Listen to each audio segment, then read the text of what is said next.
Blocos 6. Fico pensando assim por 10 minutos ou mais, sabendo o sentido que a mente e o corpo de cada pessoa estão saturados de amor, harmonia, beleza e perfeição. Minha percepção amplia-se até o ponto em que posso realmente ouvir as vozes da multidão proclamando saúde e felicidade. Liberto então todo o quadro e vou para a tribuna. Quase todos os domingos algumas pessoas declaram que suas orações foram atendidas. O método do cinema mental. Os chineses dizem que um quadro vale 1000 palavras. William James, o pai da psicologia americana, ressaltou o fato de que a mente subconsciente realizará qualquer quadro existente na mente e apoiado pela fé. Ajo como se eu fosse, e eu serei. Há alguns anos, passei algum tempo no Centro-Oeste, pronunciando conferências em vários estados. Desejei possuir uma residência permanente na região, da qual pudesse servir aos que desejavam ajuda. Viajei para bem longe,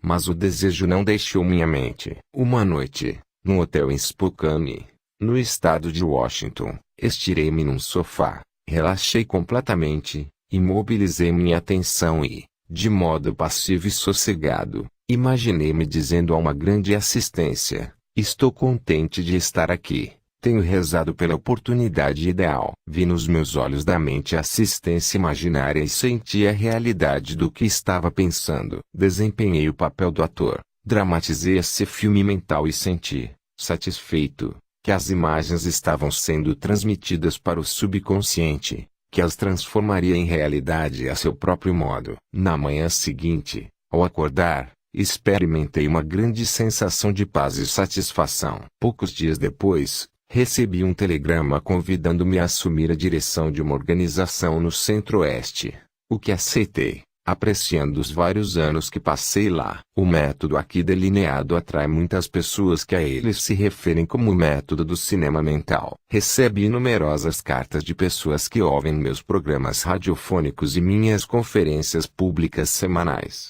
dizendo-me dos resultados maravilhosos que alcançaram com a utilização dessa técnica na venda de suas propriedades. Sugiro àqueles que possuam casas ou outras propriedades para vender que se satisfaçam em sua própria mente com a ideia de que o preço que pedem é justo. Depois, afirmo que a inteligência infinita vai atrair o comprador que realmente deseja possuir a propriedade e que vai adorá-la e nela prosperar. Feito isso, sugiro que tranquilizem sua mente, relaxem, abandonem-se e se entreguem ao estado de sonolência, que reduz ao mínimo todo o esforço mental. Depois, devem imaginar o cheque em suas mãos, regozijando-se com ele, agradecendo. E caiam no sono, sentindo a naturalidade de todo o filme mental criado em suas próprias mentes. Devem agir como se fosse uma realidade objetiva e a mente subconsciente tomará como uma impressão bem forte e, através das profundas correntes da mente,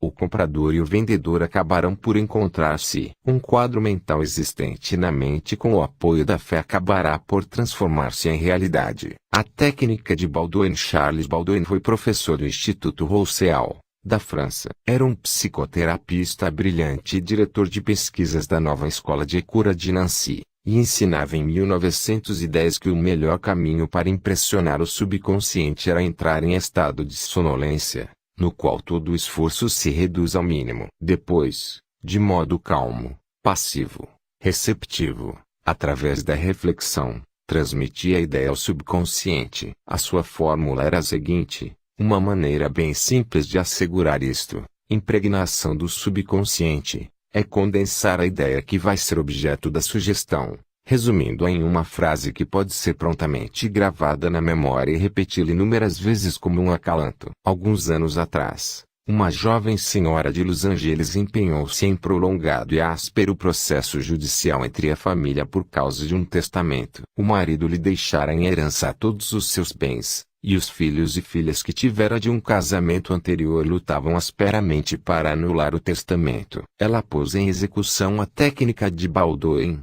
da seguinte maneira: relaxou o corpo numa poltrona, entrou em estado de sonolência e, como sugerido, condensou a ideia de sua necessidade numa frase de 6 palavras de fácil gravação na memória: tudo está acabado na divina ordem. Para ela essas palavras significavam que a inteligência infinita, operando através das leis de seu subconsciente, traria um ajuste harmonioso por intermédio do princípio da harmonia. Todas as noites, durante 10 dias, ela assim procedeu. Depois que caía num estado de sonolência, afirmava em tom calmo e vagaroso, e com emoção, as palavras "tudo está acabado na divina ordem", repetidas vezes, sentindo uma sensação de paz interior e uma tranquilidade absoluta. Depois caía no seu sono normal e profundo. Na manhã do 11 graus dia, com a utilização da técnica acima, despertou com uma sensação de bem-estar e a convicção de que tudo está acabado. O advogado procurou-a no mesmo dia, informando que o advogado adversário e seus clientes desejavam fazer um acordo. Fez-se um acordo harmonioso e o litígio acabou. A técnica do sono. Ao se entrar num estado de sonolência,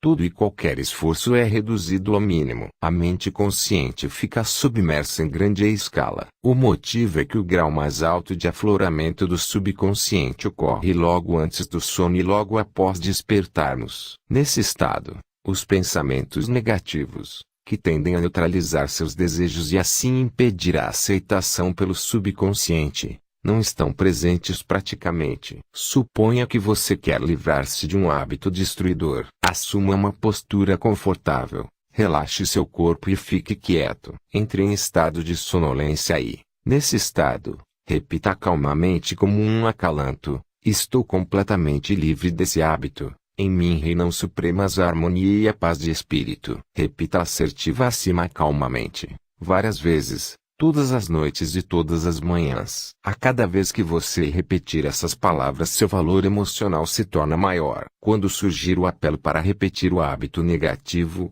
repita a fórmula acima em voz alta para si mesmo. Por esse meio você induz o subconsciente a aceitar a ideia. Seguindo-se a cura. A técnica do obrigado na Bíblia. S. Paulo recomenda que façamos conhecer nossos pedidos com louvor e agradecimento. Alguns resultados extraordinários se seguem a esse método simples de oração. O coração agradecido está sempre aberto às forças criadoras do universo, levando incontáveis bênçãos a fluírem em sua direção pela lei da relação recíproca, que se baseia na lei cósmica da ação e reação. Por exemplo, um pai promete ao filho que lhe dará um carro se formar. O jovem ainda não recebeu o carro, mas já se sente feliz e agradecido, estando alegre como se já o tivesse realmente recebido. Sabe que seu pai cumprirá a promessa e está alegre e agradecido, embora ainda não tenha recebido o carro, objetivamente falando. Já o recebeu, porém, com alegria e gratidão, em sua mente. Relatarei agora como o Sr. Brook aplicou esta técnica com excelentes resultados. Ele vivia dizendo para si, num momento de crise: as contas estão se empilhando, estou sem trabalho, tenho 3 filhos e nenhum dinheiro. Que farei? Regularmente, todas as noites e todas as manhãs, durante cerca de 3 semanas, ele começou a repetir as seguintes palavras: agradeço, Senhor, por minha riqueza. Repetia em voz pausada, inteiramente relaxada, até sentir a mente totalmente dominada pela sensação de agradecimento. Imaginava-se dirigindo seu poder e inteligência infinitas que estavam dentro dele, sabendo, evidentemente, que não podia ver a inteligência criadora ou mente infinita. Estava vendo com o olho interior da percepção espiritual, compreendendo que seu pensamento ou imagem era a primeira causa, relativa ao dinheiro, posição e alimentos de que necessitava. O seu pensamento ou sensação era a substância de riqueza desembaraçada de condições anteriores de qualquer espécie. Repetindo o obrigado, Senhor, inúmeras vezes, sua mente e coração eram alçados a ponto de aceitação. E quando o medo, pensamentos de frustração, pobreza e desgraça vinham à sua mente, ele dizia obrigado, Senhor, quantas vezes fossem necessárias. Sabia que, enquanto mantivesse sua atitude de agradecimento, acabaria recondicionando sua mente à ideia de riqueza, o que finalmente aconteceu. Assim que a sua oração é bastante interessante. Depois de rezar durante algum tempo da maneira acima descrita, encontrou um antigo empregador, que não via há 20 anos. Na rua, o homem ofereceu-lhe uma posição bastante lucrativa e adiantou $500 como um empréstimo temporário. Hoje, O Sr. Brook é vice-presidente da companhia para a qual trabalha. Recentemente fez-me a seguinte observação. Nunca me esquecerei das maravilhas da frase "Obrigado, Senhor". Operou verdadeiras maravilhas em minha vida. O método afirmativo, a eficácia de uma afirmação é determinada em grande parte por sua compreensão da verdade e no significado da frase. Ao orar, não faça repetições em vão. Por esse motivo, o poder de sua afirmação está na aplicação inteligente dos pontos positivos definidos e específicos. Por exemplo, um menino soma 3 mais 3 e escreve 7 no quadro negro. O professor afirma com certeza matemática que 3 mais 3 é igual a 6. Em consequência, o menino muda seu cálculo de acordo. A afirmação do professor não fez com que 3 mais 3 se transformasse em 6. Porque isso já era uma verdade matemática. A verdade matemática que levou o menino a corrigir os números no quadro negro. É anormal estar doente. É anormal estar com saúde. A saúde é a verdade do seu ser. Quando você faz uma afirmação de saúde, harmonia e paz, para si mesmo ou outra pessoa, e quando você compreende que esses são os princípios universais do seu próprio ser, você corrige os padrões negativos do que está afirmando. O resultado do processo afirmativo de oração repousa na sua conformidade com os princípios da vida.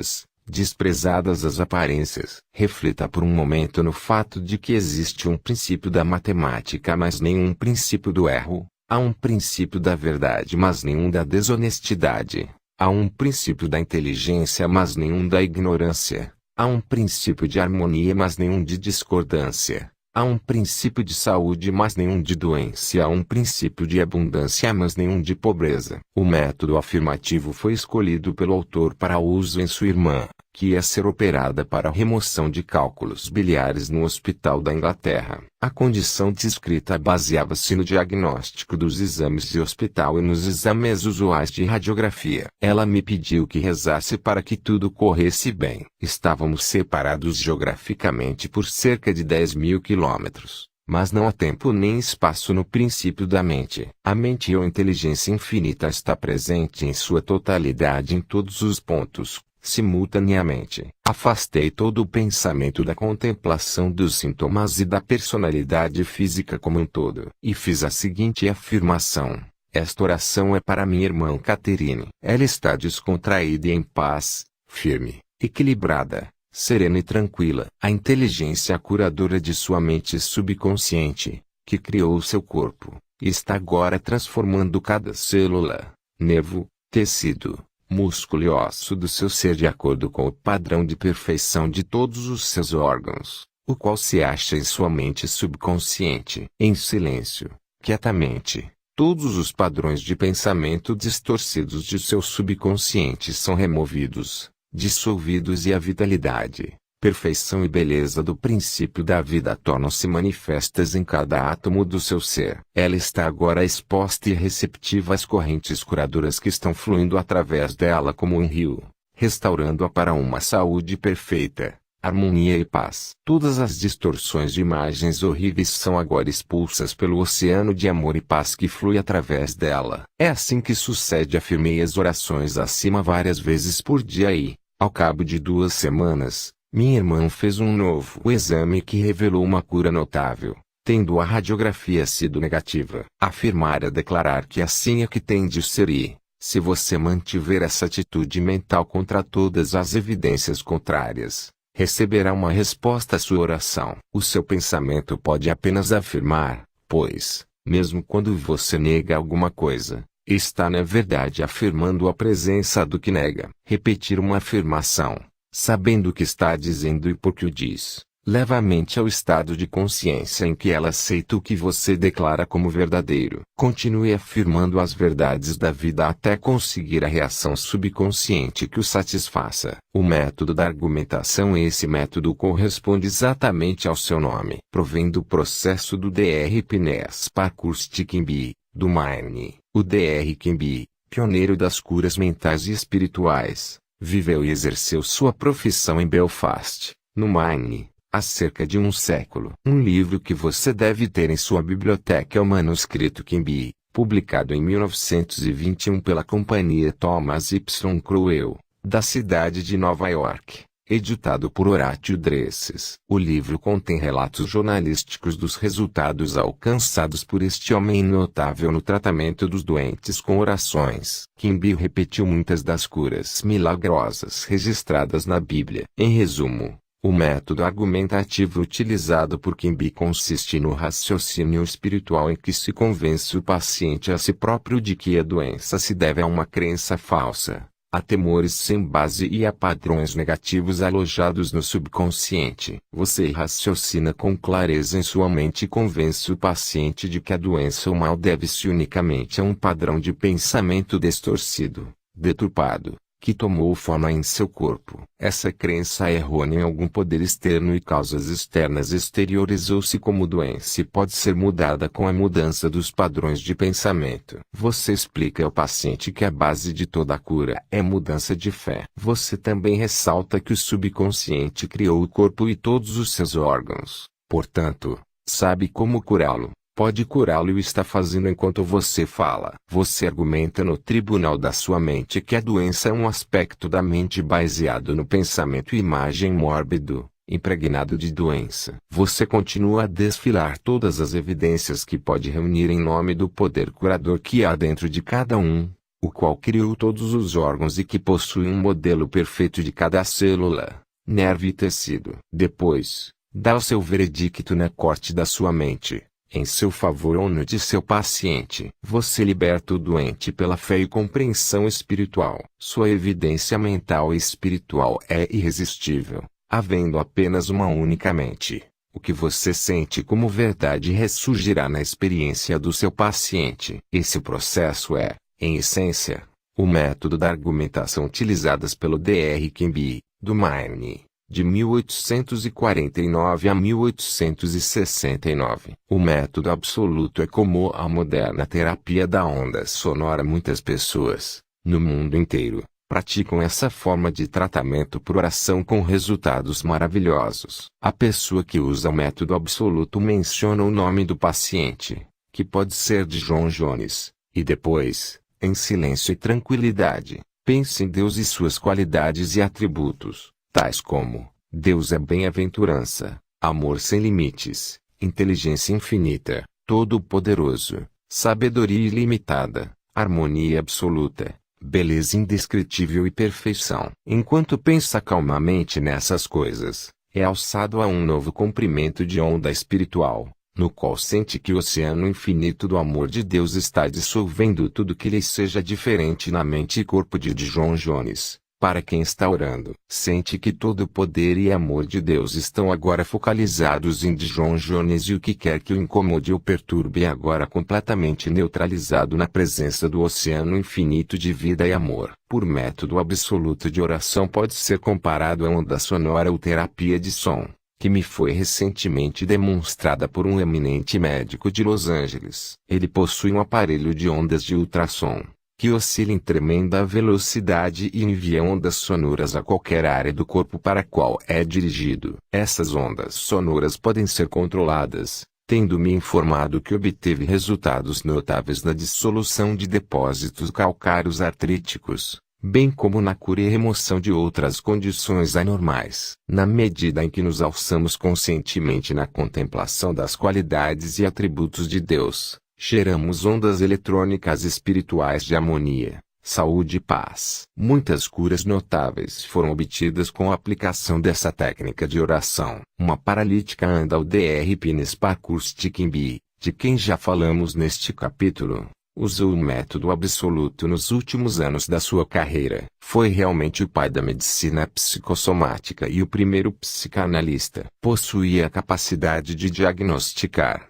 com clarividência, a causa dos males, dores e achaques do paciente. O caso seguinte é um relato condensado da cura de um paralítico, como ficou registrado nos manuscritos Quimby. Quimby foi chamado a visitar uma mulher entrevada, idosa e presa ao leito. Afirma que sua doença se devia ao fato de que estava aprisionada a um credo tão pequeno e restrito que não podia ficar em pé e caminhar. Vivia na tumba do medo e ignorância. Além disso, tomava a Bíblia ao pé da letra, o que a deixava apavorada. Nesta tumba, Disse Kimbi, estavam a presença e o poder de Deus, tentando arrancar as vendas, quebrar as correntes e erguê-la de entre os mortos. Quando ela pedisse alguma explicação sobre determinada passagem da Bíblia, a resposta seria uma pedra. Então ela teria fome do pão da vida. O Dr. Kimbi diagnosticou seu caso como o de uma mente enevoada e estagnada, devido à excitação e ao medo, causados pela incapacidade de ver claramente o significado da passagem da Bíblia que estava lendo. Isso se refletia em seu corpo, dando-lhe uma sensação de peso e inércia que terminaria como paralisia. Kimbi pediu-lhe então que explicasse qual o significado dos seguintes versos da Bíblia. Ainda por um pouco de tempo estou convosco, e depois irei para junto daquele que me enviou. A vez de procurar-me, e não me achareis, também onde eu estou, vós não podeis ir. João 7:33-34. Ela respondeu que isso significava que Jesus ia para o céu. Kimbi explicou o que realmente significava, dizendo-lhe que estar com ela por um pouco de tempo significava sua explicação dos sintomas que ela tinha, suas sensações e suas causas, isto é, tinha compaixão e simpatia por ela momentaneamente, mas não podia permanecer neste estado mental. O próximo passo era ir para junto daquele que me enviou, o que, como Kimbi ressaltou, significava o poder criador de Deus em todos nós. Kimbi imediatamente transportou-se para sua mente e contemplou o divino ideal, isto é, a vitalidade, a inteligência, a harmonia e o poder de Deus funcionando na pessoa doente. Foi isto o que disse a mulher. Por esse motivo, aonde eu vou você não pode vir, pois está encerrada em sua fé estreita e limitada, e eu estou em plena saúde. A oração e a subconsciente explicação produziram uma sensação instantânea e uma mudança se operou na mente da mulher. E ela andou sem suas muletas. Kimbi disse que foi uma das suas curas mais extraordinárias. Ela estava enterrada no erro e trazê-la à vida ou verdade era ressuscitá-la de entre os mortos. Kimbi citou a ressurreição de Cristo e aplicou ao próprio Cristo a saúde da mulher, o que teve um efeito poderosíssimo. Explicou-lhe também que a verdade que aceitava era o anjo ou ideia que destruía o rochedo do medo, da ignorância e da superstição, libertando, em consequência, o poder curador de Deus que a fez perfeita. O método da ordem. O poder flui de nossas palavras na exata medida do sentimento e da fé que lhes emprestamos. Quando compreendemos que o poder que move o mundo está se movendo em nosso proveito e apoiando nossas palavras, nossa segurança e confiança aumentam. Não procure somar poder a poder, pois não deve haver esforço mental, coação, força ou entrechoque mental. Uma jovem utilizou certa vez o método da ordem em um jovem que lhe telefonava constantemente, pressionando-a para encontrar-se com ele e indo até mesmo procurá-la em seu local de trabalho. Ela achou difícil livrar-se dele e resolveu dar a seguinte ordem: eu me entrego a Deus. Ele está em seu lugar certo em todas as ocasiões. Eu sou livre e ele também. Ordeno agora que minhas palavras se dirijam para a mente infinita e que esta as transforme em realidade. E que assim seja. Ela disse depois que o jovem desapareceu e que nunca mais o viu desde então, acrescentando: foi como se o chão tivesse engolido. Se projetas alguma coisa, ela te sairá bem, e a luz brilhará em teus caminhos. Jó 22:28. Utilize a verdade científica. 1. Seja um engenheiro mental e use técnicas já experimentadas e comprovadas para construir uma vida maior e melhor. 2. Seu desejo é sua oração. Imagine a satisfação do seu desejo e sinta como realidade e terá a alegria de ver sua oração atendida. 3. Deseja a realização das coisas da maneira mais fácil com a ajuda certa da ciência mental. 4. Você pode obter saúde, sucesso e felicidade radiosos através dos pensamentos que tem no estúdio oculto da sua mente. 5. Experimente cientificamente até provar, pessoalmente, que há sempre uma resposta direta da infinita inteligência do seu subconsciente ao seu pensamento consciente. 6. Sinta a alegria e a serenidade ao antever a realização certa de seu desejo. Qualquer imagem mental que você tenha na mente é a substância de coisas esperadas e a prova de coisas não vistas. 7. Uma imagem mental vale mais de 1000 palavras. O seu subconsciente transformará em realidade qualquer imagem mantida na mente e sustentada pela fé. 8. Evite todo esforço ou coação mental na oração. Entre em estado de sonolência e se acalente até o sono, sentindo e sabendo que sua oração será atendida. 9. Lembre-se de que o coração agradecido está sempre próximo das riquezas do universo. 10. Afirmar é declarar que assim é, e se você mantiver essa atitude mental como verdadeira, apesar de todas as provas em contrário, receberá uma resposta para sua oração. 11. Gere ondas eletrônicas de harmonia, saúde e paz, pensando no amor e na glória de Deus. 12. O que você determina e sente como verdadeiro tornar-se-á realidade. Ordene harmonia, saúde, paz e abundância. 7. A tendência do subconsciente é para a vida. Cerca de 90% de nossa vida mental se passam no subconsciente. Assim, os homens e mulheres que deixam de utilizar-se desse poder maravilhoso vivem dentro de estreitos limites. Os processos subconscientes são sempre construtivos e dirigidos para a vida. O subconsciente é o construtor do seu corpo e mantém todas as suas funções vitais. Está em funcionamento 24 horas por dia e nunca dorme. Está sempre tentando ajudá-lo e procurando preservá-lo de qualquer dano. A sua mente subconsciente está em contato com a vida infinita e a sabedoria ilimitada, e seus impulsos e ideias estão sempre voltados para a vida. As grandes aspirações,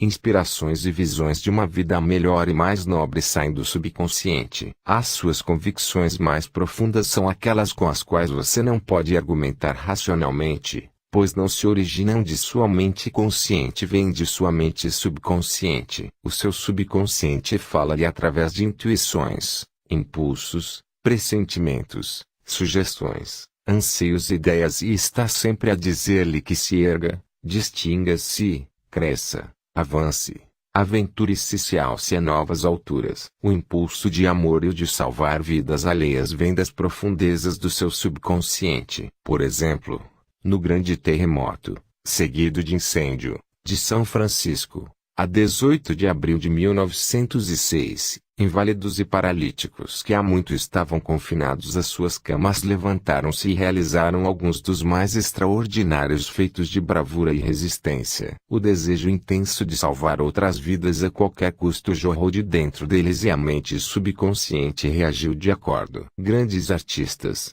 músicos, poetas, oradores e escritores sintonizam com seus poderes subconscientes e são estimulados e inspirados. Um exemplo: Robert Louis Stevenson costumava, antes de dormir, encarregar seu subconsciente a tarefa de desenvolver histórias para ele durante o sono. Ele estava acostumado a pedir a seu subconsciente que lhe desse uma história boa e de agrado geral, quando sua conta no banco estava baixa. Stevenson contou que a inteligência da sua mente mais profunda dava-lhe a história, trecho a trecho, como um seriado. Isso demonstra como seu subconsciente lhe falará suave e sabiamente, dizendo coisas que sua mente consciente ignora. Mark Twain revelou ao mundo, em várias ocasiões, que nunca trabalhara em sua vida. Todo o seu humor e as suas obras saíam do reservatório inesgotável da sua mente subconsciente. Como o corpo reflete os trabalhos da mente, a interação das suas mentes consciente e subconsciente exige uma interação semelhante dos correspondentes sistemas nervosos. O sistema cérebro-espinhal é o órgão da mente consciente e o sistema simpático é o órgão da mente subconsciente. O sistema cérebro-espinhal é o canal através do qual você recebe a percepção consciente pelos 5 sentidos físicos e exerce controle sobre o movimento do seu corpo. Esse sistema possui seus nervos no cérebro e é o canal da sua ação mental volitiva e consciente. O sistema simpático, algumas vezes chamado de sistema nervoso involuntário, possui o seu centro numa massa ganglionar localizada atrás do estômago e conhecida como plexo solar, ao qual se chama algumas vezes de cérebro abdominal, o canal daquela ação mental que sustenta inconscientemente as funções vitais do corpo. Os dois sistemas podem trabalhar separadamente ou em sincronia,